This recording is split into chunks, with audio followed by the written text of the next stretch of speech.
Neispravna je водата за пиење во селата Градец и Трстија во општина Виница, покажале анализите на јавното комунално предпријатие Солидарност.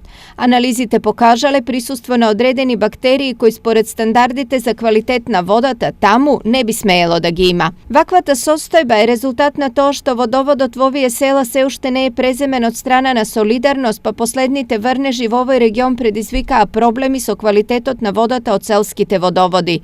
Во тек е постапка за дополнително хлорирање на водата со цел санирање на состојбата, информираат од Солидарност. Со набавката на хлоринатори за автоматско хлорирање на водата и сончевите панели за обезбедување електрична енергија, квалитетот на водата за пиење е подобрен, но за нејзина 100% исправност треба да се изгради филтер станица за двете населени места. Општина Виница во изминатиот период инвестира во изградба на филтер станица во село Крушево.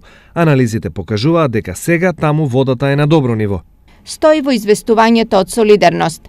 Во наредниот период водоводот во село Крушево ќе биде преземен за стопанисување од страна на Солидарност и останува уште изградба на филтер станица во село Трсино за која што се одобрени пари. Се очекува да се распише тендер и да се избере понудувач за изградбата. Со тоа ќе се реши проблемот кој постојано се јавува со квалитетот на водата и во село Трсино.